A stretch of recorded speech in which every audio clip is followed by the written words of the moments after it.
quinto ano, tudo bem com vocês? Espero que sim, que tenham passado aí bem o final de semana.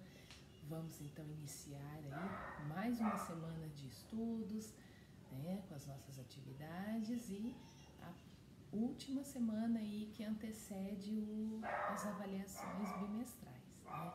Então, mais essa semana aí de aulas normais e a semana que vem já iniciamos as nossas avaliações bimestrais, as últimas do ano.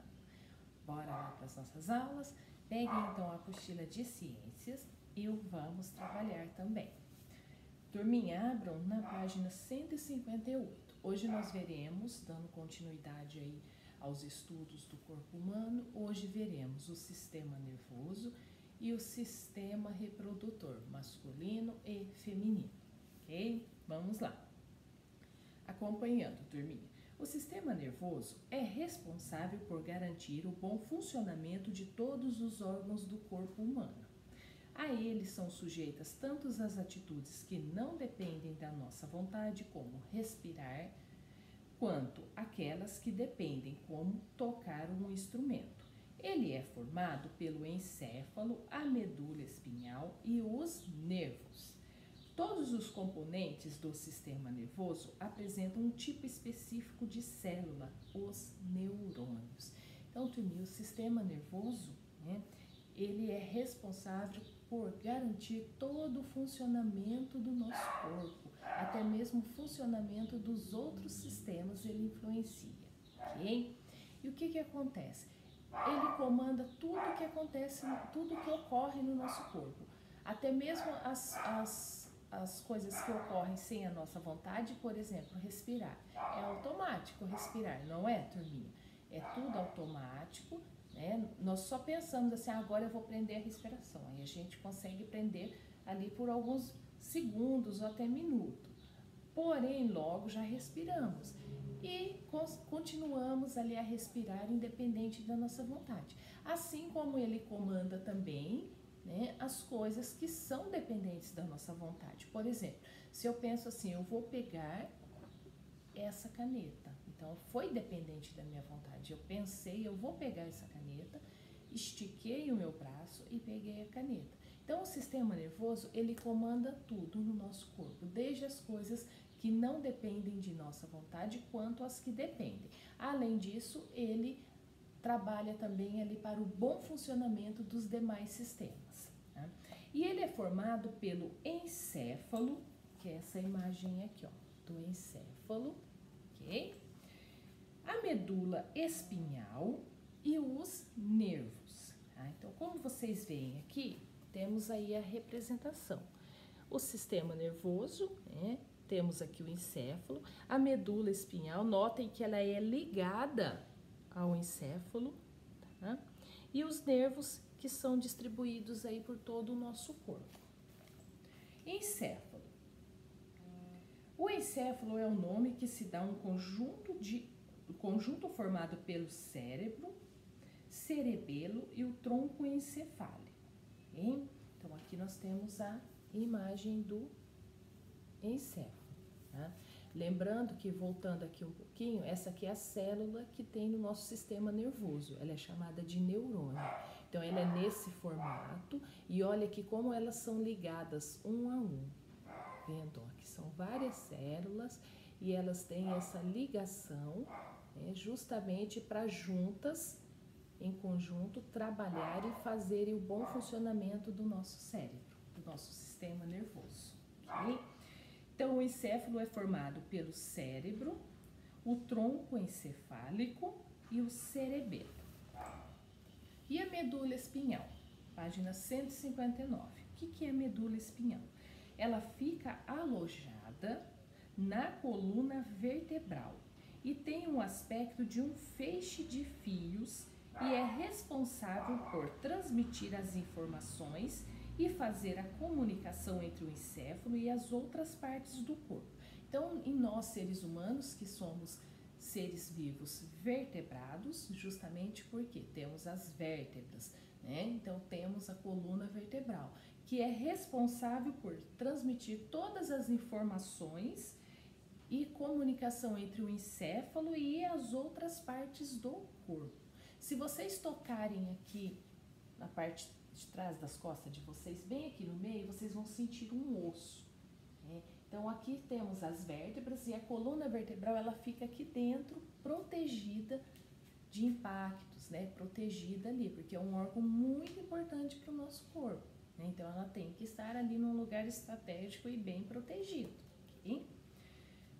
Acidentes, olhando essa imagem da foto aí, turminha, acidentes que comprometem a medula espinhal podem ser muito graves e levar à perda em seres humanos dos movimentos da cintura para baixo ou mesmo do pescoço para baixo.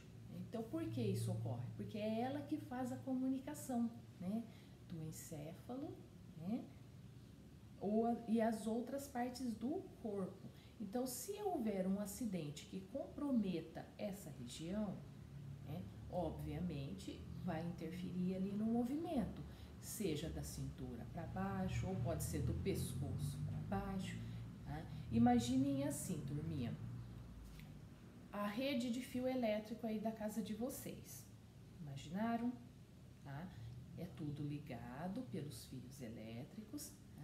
Imagine vocês pegarem uma tesoura, uma faca e ir lá na rede elétrica cortar um fio. O que vai acontecer? Vai interferir na transferência ali, na distribuição da energia elétrica na casa de vocês, não vai? Ou naquele cômodo ali onde se cortou o fio. Não é assim que funciona? Tá? Agora imagine a energia de vocês, os fios da casa de vocês, está tudo ok.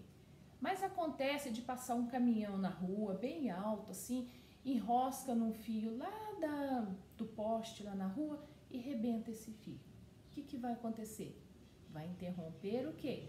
A transmissão ali, a distribuição da eletricidade na casa de vocês, ok? Então, só para vocês compararem, é como se a medula espinhal é como se fosse aí um sistema de energia elétrica. Qualquer coisinha que acontece em determinado ponto ali desse órgão, dessa estrutura, consequentemente vai interromper o quê? A transmissão ali dos estímulos, né? A ligação, a comunicação da medula com as outras partes do corpo. Tá? A professora fez essa analogia só para vocês entenderem assim, a importância da medula espinhal para o nosso corpo, né? Então, assim como a energia elétrica, qualquer interrupção ali no fio vai atrapalhar ali a distribuição da energia elétrica dentro da nossa casa. E na medula espinhal, qualquer acidente, qualquer coisa que aconteça ali, que comprometa essa região, também pode influenciar ali a perca de mais ou menos movimentos, dependendo do local que foi esse acidente, e consequentemente vai trazer aí uma dificuldade para a pessoa ao longo da vida, ok? A tecnologia tem evoluído bastante e atualmente estão em desenvolvimento roupas especiais que possibilitam a recuperação dos movimentos de acidentados. Na fotografia, vemos um homem se movimentar com uma dessas roupas em um estádio na Suíça em 2016. Então, turminha, acidentes na medula espinhal, né, geram aí consequências aí graves, né? A pessoa pode perder aí a locomoção ou da cintura para baixo, né, virar uma pessoa assim que não consegue mais andar, depender de uma cadeira de rodas, ou até mesmo interromper do pescoço para baixo, né? Aí é um caso até mais grave. Só que a ciência, a tecnologia está bem desenvolvida atualmente. Essa imagem aqui é de 2016, então em 2016 na Suíça já estavam testando aí uma roupa, como vocês observam aqui na imagem, que possibilite uma pessoa acidentada com um dano aí na medula, que ela possa se movimentar, né? E a ciência está evoluindo, né? Principalmente a parte de tecnologia, informática, e creio aí que durante algum tempo, em pouco tempo, né, teremos aí grandes sucessos aí nessa área. Porém, o ideal é tomar mais cuidado, né? Principalmente quando vai dirigir, quando vai viajar, sempre usar o cinto de segurança, que caso assim Deus o livre, um acidente, alguma coisa, pelo menos o cinto já ajuda a proteger, né? Enfim, né? Temos aí que ter esse cuidado, né? Quando vai nadar numa piscina, tomar cuidado a hora que vem, dar aquelas pontas, aquelas cambalhotas para não bater a cabeça, que dependendo da forma que bate a cabeça, se chegar a bater no fundo da piscina, pode fazer uma lesão aqui na medula, porque a medula ela sai desde aqui, ó, e começa, né, até aqui embaixo. Enfim, são cuidados assim que tanto eu como vocês podem ter isso em mente, sabendo agora da importância, né, dessa região para o nosso corpo, ok? Ato reflexo. A medula espinhal também é responsável por muitas de nossas respostas involuntárias. Por exemplo, quando encosta a mão em uma panela quente, você a retira rapidamente, não é mesmo? Então imagina aí, vocês vão pegar uma panela, a mamãe fala assim, pega uma panela lá pra mim. Aí vocês, assim, sem querer, encostam, em vez de pegar no cabo, bate a mão assim na parte que tá quente. O que que acontece? Rapidamente a gente leva a mão, tira a mão, não é assim? Isso ocorre porque na pele existem células nervosas que recebem o estímulo do calor e rapidamente transmitem para a medula, que por sua vez transmite essa mensagem pelos nervos para que ocorra a contração do músculo do braço. Ou seja, você retira a mão da panela quente. Esse processo é chamado de ato reflexo. Então, turminha, aqui na ponta dos nossos dedos, né, nós temos aí células, né, que captam aí a sensibilidade, né? Essas células, através do tato, quando nós encostamos a mão, por exemplo, na panela quente, como está citado aqui no livro, automaticamente essas células enviam para os nervos ali envia para a medula espinhal. A medula já manda o estímulo para os nervos que nós temos aqui no braço e automaticamente a gente tira a mão. É algo assim, em questões de segundo, é muito rápido, tá? E esse movimento, né, é chamado de ato reflexo, né? Os nervos sensoriais do sentido do tato captam através da pele a sensação de dor, gerando um estímulo que percorre aos nervos até chegar à medula espinal. Imediatamente a medula manda um sinal para os nervos que comandam os músculos do braço, fazendo que se contraia e afaste do perigo. Então, como nós vimos aqui na imagem, né, tocou na panela, a dor é enviada por meio dos nervos até a medula manda de volta um sinal pelos nervos para que a pessoa tire a mão da fonte de calor, ok? Então, é assim que funciona o ato reflexo, ok? Página 160, temos aí duas atividades, né? A primeira, analise a ilustração de um sistema nervoso simplificado. Complete as frases de acordo com a função das partes indicadas. Então, nós temos aí a parte 1, né? O que essa parte 1 faz? E depois a parte 2. 2. Joaquim estava brincando no parquinho quando um pouco de areia espirrou em direção ao seu rosto. Ele conseguiu fechar os olhos rapidamente, evitando que a areia entrasse neles. Que estrutura do sistema nervoso é responsável por esse tipo de reação rápida e involuntária? Como que chama essa reação? Acabamos de ver aqui. Ato reflexo. Qual estrutura aí é responsável pelo ato reflexo? B. Explique como isso ocorreu. Aí, só voltar aqui um pouquinho atrás, aqui do ato reflexo, ler ali para vocês colocarem aí com as palavras de vocês, como que isso ocorreu. Página 161, sistema genital. Desde que nós nascemos, nosso corpo passa por uma série de transformações.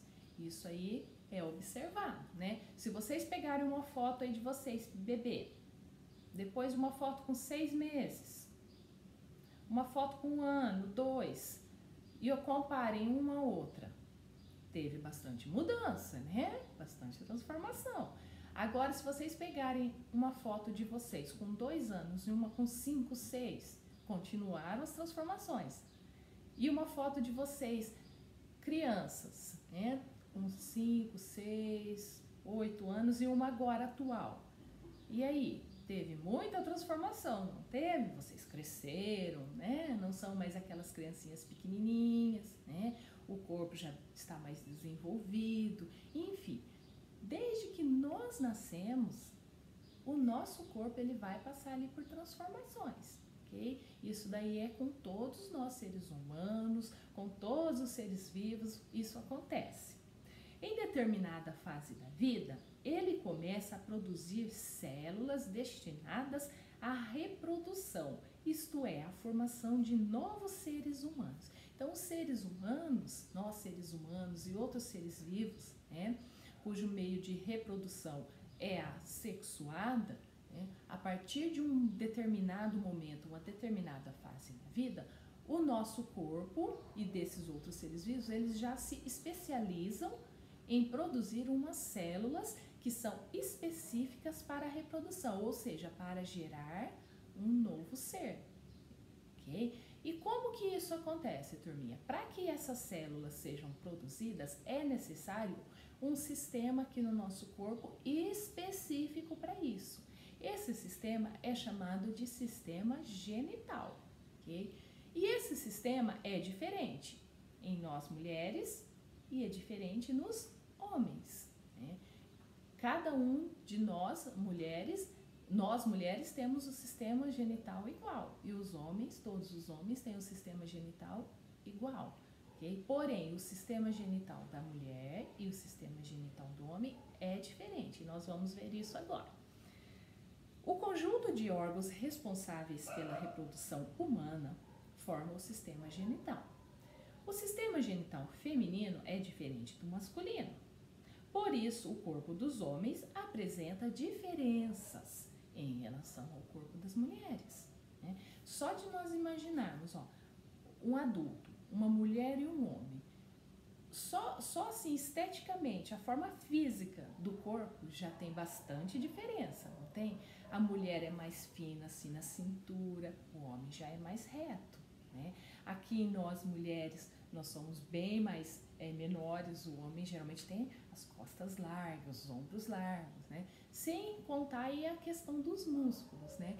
Os músculos no homem são mais evidentes, na mulher já são mais como se diz, mais discretos, né? A não ser aquelas mulheres fisiculturistas, né? Que fazem malhação, tomam aquelas coisas específicas para desenvolver músculo, né? Mas se for aí uma mulher comum, assim como eu, né? Como as meninas aí vai ser tudo o mesmo padrão, aquele tanto de músculo, né? Mais discreto, né? E nos homens a mesma coisa, os homens que fazem musculação, academia, fisiculturismo, né? Eles têm os músculos mais desenvolvidos, mas os homens comuns que não praticam esse tipo de atividade, eles vão ter aqueles músculos ali, né, normais, né, digamos assim.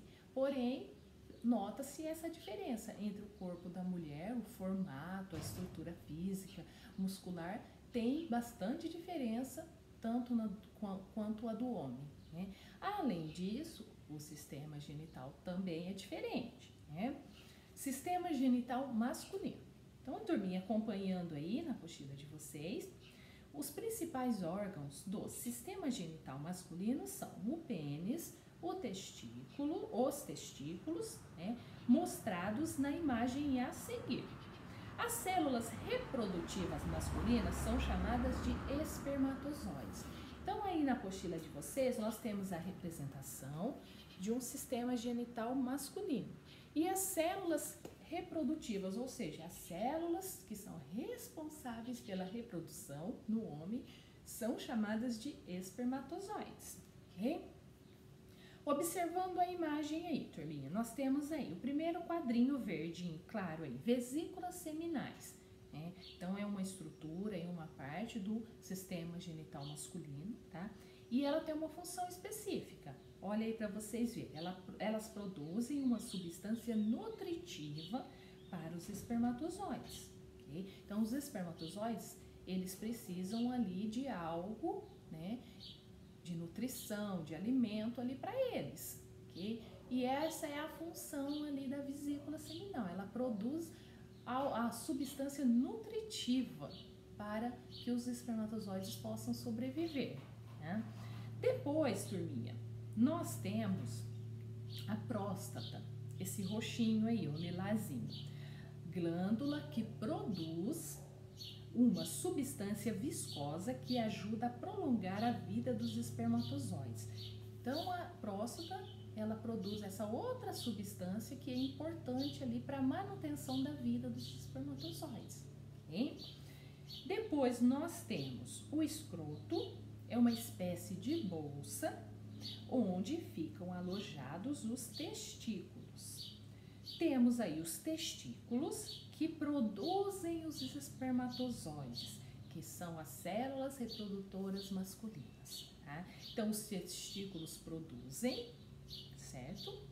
As vesículas seminais desenvolvem ali uma substância nutritiva para garantir ali a nutrição dos espermatozoides, que são as células reprodutivas masculinas, e a próstata garante, né, que eles, né, tenham aí uma manutenção melhor na vida deles, uma vida mais prolongada.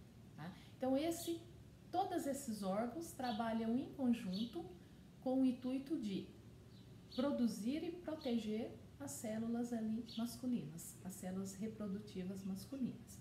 E por último aí, que vocês veem na imagem, nós vemos o pênis, que é o órgão que possibilita o depósito dos espermatozoides no interior do corpo da mulher, ok?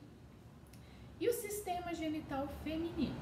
Vamos ver agora como que é o sistema genital feminino. Os principais órgãos do sistema genital feminino são os ovários, as tubas uterinas, o útero e a vagina. As células reprodutivas femininas são chamadas de ovócitos, que ficam alojadas no ovário. A partir de uma determinada idade, os ovócitos são liberados e podem se encontrar com um espermatozoide, gerando uma nova vida. Os principais órgãos do sistema genital feminino são mostrados na imagem a seguir. Então, turminha, aqui vocês viram, né, que é totalmente diferente o sistema genital masculino e feminino, tanto no formato, né, de como são os órgãos ali, como também nos tipos, né, de órgãos que tem em cada um. Tá? Porém, notem que tanto o masculino quanto o feminino têm as duas células que são importantes para a reprodução humana. Né? No caso do homem, são os espermatozoides, e no da mulher são os ovócitos, que são as células reprodutivas, tanto do homem, espermatozoide, quanto da mulher, que são os ovócitos. Tá? Observando aí a imagem, o primeiro quadrinho, o verde, nós temos as tubas uterinas. O que são isso? São dois tubos que ligam os ovários ao útero. Depois nós temos o útero, é o órgão responsável por receber o ovócito fertilizado por um espermatozoide, que nele se desenvolve até se tornar um bebê. Então, quando ocorre a fecundação, né, vai desenvolver ali o bebê, vai se formar o bebê ao longo daquele período de gestação. Vocês sabem aí quanto tempo dura um período de gestação? Né? Dura cerca de 9 meses. Alguns bebezinhos nascem um pouquinho antes, né? Tem uns que são mais apressadinhos, nascem com 8, né? Às vezes com 7, às vezes com 6, devido a algum problema aí na gestação, mas em média a gestação dura 9 meses. E é ali no útero que o bebezinho vai se desenvolver durante todo esse período aí de gestação. Os ovários é os órgãos em que são produzidos os ovócitos, as células reprodutivas femininas. Então, nos ovários produzem-se os ovócitos, que são as células reprodutivas femininas. E a vagina é o órgão que liga o útero ao meio externo. Ela recebe o espermatozoide do homem e por ele o bebê nasce nos partos naturais, ou seja, nos partos normais. Então, turminha, observem que é bem diferente o sistema genital masculino e o feminino, ok? Gerando uma nova vida. A reprodução do ser humano ocorre de modo sexuado, ou seja, com a fecundação no interior do corpo da mulher.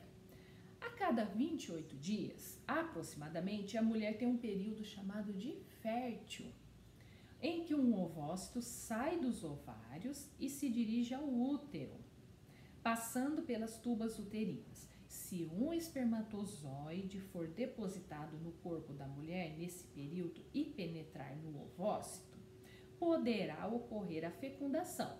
Isso geralmente acontece quando o ovócito ainda está nas tubas uterinas. Okay? Então, turminha, aqui nós temos uma representação, né? A cada 28 dias, um ovócito desse, que são essas estruturas aqui, saem e se direcionam aqui pela tuba uterina. Aí fica ali aguardando para ver se vai ocorrer a fecundação, ok? Se no caso um espermatozoide chegar aí ele consegue fecundar esse ovócito. Aqui temos uma imagem ampliada para vocês verem, só para entenderem. Os espermatozoides, notem que são muitos aqui, mas apenas um consegue fecundar aí. E se houver esse processo aqui, um espermatozoide chegar até o óvulo e fecundá-lo, ali depois de algumas semanas ali já começam a se desenvolver ali o bebê e depois de 9 meses aí temos um bebezinho no pedaço, né? Então é assim que ocorre aí, é assim que gera-se uma nova vida. Após algumas semanas, o embrião já apresenta todas as partes do bebê, braços, pernas, coração, etc. Então, houve a fecundação, após uma semana, né, aquele embrião já começa a apresentar todas as partes do bebê. Nesse estágio, passa a ser chamado de feto e continua crescendo. Então, do momento da fecundação até aproximadamente uma semana, ele é chamado de embrião. A partir de passada uma semana, ele já muda o nome, ele já é chamado de feto.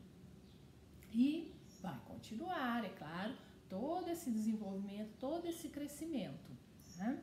Depois de aproximadamente 40 semanas ou 9 meses, ele está prontinho para nascer. Então, é a fase aí, é a duração do tempo, né, de uma gestação, em torno de 40 semanas ou 9 meses, né? Antigamente, as pessoas contavam muito em meses.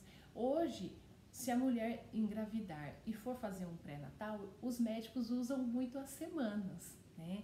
Então, às vezes, causa até umas confusão aí nas mulheres, porque nós fomos habituadas, né, de geração em geração, a contar por meses. E hoje os médicos contam por semana. Isso aí causa uma confusão, mas geralmente é isso, 40 semanas, né, na conta dos médicos, atualmente, ou 9 meses na conta lá dos antepassados, né, da vovó, da bisavó, que contava assim, ok? O corpo da mulher passa por diversas modificações. O abdômen e os seios crescem em função do desenvolvimento do feto e da produção de leite. Então, quando a mulher fica grávida, é óbvio, vai ter ali algumas transformações, mudanças no corpo dela, né? O abdômen, né, começa a crescer, né? Porque o bebê começa a crescer, ele precisa de espaço, né? Então, vai aumentar ali a barriguinha, né? Os seios aumentam de tamanho por causa da produção do leite, ok? No ambiente uterino, o feto recebe todos os nutrientes necessários para o seu desenvolvimento por meio da placenta, que é ligada ao feto pelo cordão umbilical. Então, aqui vocês veem na imagem, ó, olha aqui o cordão umbilical. Ele é ligado à placenta, né, que protege ali o bebê durante a gestação, e através desse cordão umbilical, todos os nutrientes ali que a mãe come, né, da alimentação da mãe ali, é passado ali para o bebê, ok?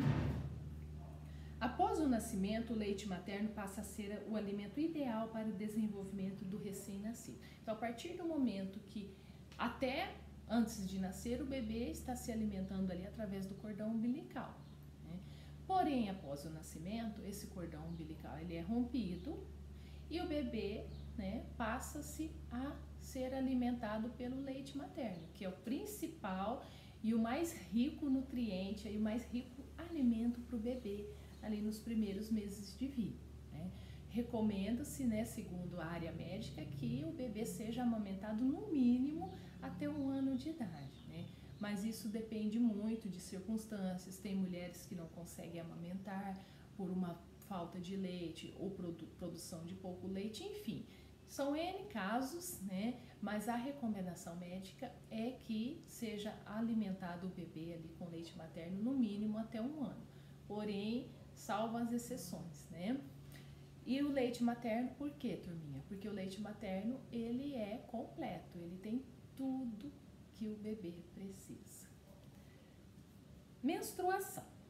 A cada 28 dias, o corpo da mulher se prepara para uma gravidez. Entre outras coisas, o útero é recoberto por uma camada que servirá de abrigo para o embrião se fixar. Se o ovócito é a célula reprodutiva feminina. Se o ovócito vai para a tuba uterina e não foi fecundado por um espermatozoide, não há embrião. E, portanto, tanto o ovócito quanto o revestimento do útero, que inclui vasos sanguíneos, é eliminado pela vagina no processo chamado de menstruação. Então, a uma certa fase da vida, as mulheres começam aí a menstruação, né? Ocorre lá a primeira menstruação, que é chamada de menarca, tá? Vocês vão ver esse conteúdo mais aprofundado agora no Fundamental 2. Então, a partir do momento que ocorre a primeira menstruação na menina, na mulher, né? Aí a cada cerca de 28 dias, mais ou menos, sempre vai ter esse ciclo, né? O ovário vai produzir o ovócito para ficar ali esperando ser fecundado. Se ele não foi fecundado por um espermatozoide, né? Esse ovócito, mais os vasos sanguíneos ali do útero, se rompe e são eliminados ali para fora do corpo da mulher através da menstruação, ok? Atividades. Página 163. Sistema urinário retira substâncias tóxicas do organismo por meio da urina. E o sistema genital? Qual que é a função dele? Então, aí vocês vão analisar, ler de novo um pouquinho o texto aí para responder. Aí temos aí depois a 2, a 3 e a 4. A 4, ordene as frases da reprodução numerando a sequência correta. Bom, e vamos aí. A vida dividida em fases. Após 9 meses de desenvolvimento dentro do corpo da mãe, o bebê nasce e seu organismo continuará mudando, passando assim por diferentes fases. Primeiro, a infância. É um período que vai do nascimento até mais ou menos 10 anos. Nessa fase, a criança deve aprender as normas do bom convívio com o mundo, que inclui limites para brincadeiras e aquisição de coisas. Esse conhecimento e integração com o mundo deve ser transmitido em um primeiro momento pelos familiares ou responsáveis pela criança. Então, desde que o bebê nasce até mais ou menos os 10 anos, ele vai aprender ali, ele vai se desenvolver, é claro, vai crescer, se desenvolver, e ele vai aprender ali os conceitos importantes ali dentro da casa, né, através dos seus familiares e responsáveis, ele irá aprender ali, né, o que é importante ali para o convívio social dele, né, para que ele possa viver bem. Depois temos a adolescência. A adolescência é o período de transição da infância para a idade adulta. Nessa fase ocorrem muitas mudanças no indivíduo, tanto psicológicas quanto físicas, como veremos a seguir. Então, a adolescência aí é a transição.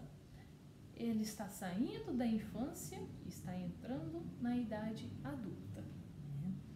Idade adulta. Inicia por volta dos 20 anos, quando o corpo já está totalmente desenvolvido. A pessoa passa a ter muitas responsabilidades sociais. É nesse período que geralmente o ser humano se reproduz, formando uma família.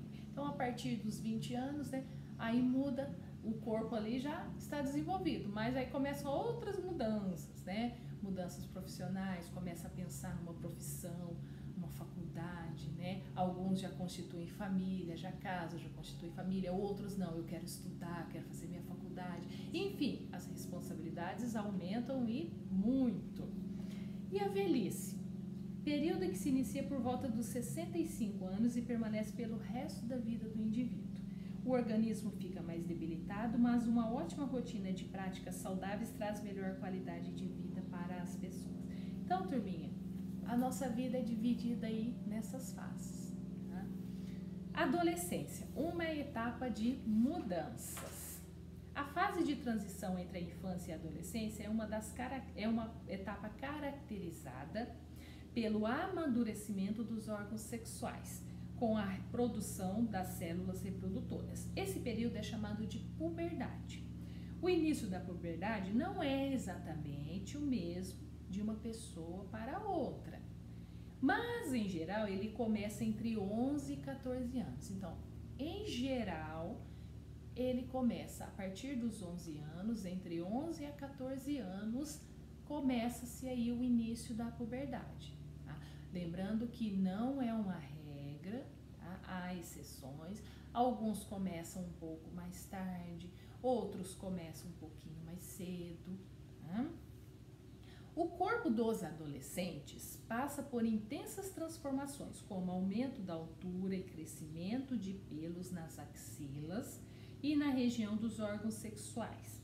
Nessa fase, os seios das meninas se desenvolvem, o corpo começa a adquirir formas mais curvilíneas, ou seja, mais cheia de curvinhas, né? E o quadril se alarga e ocorre a menstruação. Nos meninos, os testículos e o pênis se desenvolvem, a voz fica mais grave, uma voz assim mais forte, né? Deixa de ter aquele tom de vozinha de criança e a voz fica mais grossa, né?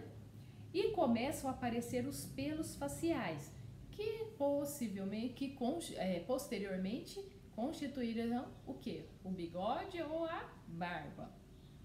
É normal durante essa fase se sentir um pouco desajeitado e inseguro, né? Porque estão ocorrendo ali muitas transformações, né? Então, se não tem esse conhecimento que é normal acontecer essas transformações, o adolescente ele começa a se sentir seguro, desajeitado. Alguns aí afetam até a parte psicológica, não querem sair, não querem ter contato com outras pessoas. Isso não pode acontecer, porque eles têm que ter esse entendimento, né, dentro da casa, dentro da família ou através da escola, que isso é uma fase normal, que todos nós passamos. Eu passei por isso, né? Vocês estão passando por isso, creio que já estão aí, se não estão passando, vão passar por isso, né? Dessas transformações aí no corpo decorrente aí da puberdade, né? Da adolescência, né? Então é normal, só que infelizmente alguns, né, se sentem assim, desajeitados, inseguros, aqueles que são mais tímidos, né? Então isso aí tem que ser trabalhado em casa, com cada um deles, né? Que cada caso é um caso, né, turma? Então, é normal isso, né? Eles se sentirem assim desajeitados, inseguros, tímidos, retraídos, né? Já que as mudanças ocorrem rapidamente, muitas vezes os adolescentes não se sentem confortáveis com elas, né? Então, essas mudanças, quando elas começam, elas ocorrem assim de forma rápida. E se isso não foi trabalhado, isso não foi conversado, né? Não aprenderam na escola, né? Essa pequena introdução igual nós estamos tendo aqui, ou se é um ambiente familiar onde se não se fala disso, é aquele ambiente muito rígido, não se fala disso, então, consequentemente, isso aí vai influenciar aí nessa fase do adolescente. Ele vai se sentir retraído, tímido, ele não vai querer conversar sobre isso, enfim, isso daí vai fazer com que ele se sinta mal nesse período, por justamente não entender, não saber o que está acontecendo com ele, né? No entanto, essas alterações fazem parte do desenvolvimento de todos os seres humanos. Então, apesar de passarmos por isso, né, como eu passei um dia, né, isso faz parte, né, de todo ser humano, né? Todo ser humano vai passar por isso, né? Aí nós temos as imagens aí, né, a imagem da menina olhando no espelho e o que acontece, e depois a do menino, depois vocês olhem aí com calma. E a última página de hoje, página 166, somente o exercício 1, atividade. Ligue as fases da vida às suas principais características. Então, vocês, dessa página, somente o exercício 1. Turminha, essa aula ficou um pouquinho mais extensa, porque assim, era um conteúdo que eu tinha que passar já de uma vez, pra gente estar encerrando aí do sistema, do nosso corpo humano, os sistemas do corpo humano, tá? Mas a próxima aula já vai ser mais light, prometo, tá? Bom, páginas então, homework, turminha, ficou a página 160 da apostila, ok? Que tem 2 exercícios, a 163 e a 166, um exercício, somente o número 1, ok? E hoje nós vamos ter também, vamos trabalhar uma folhinha sobre o sistema nervoso, 299, e o verso, 300, ok? E uma folhinha de sistema genital, 297 e 298, ok, turminha? Turminha, qualquer dúvida, só chamar a Pro lá no WhatsApp, combinado? Até daqui a pouquinho, então.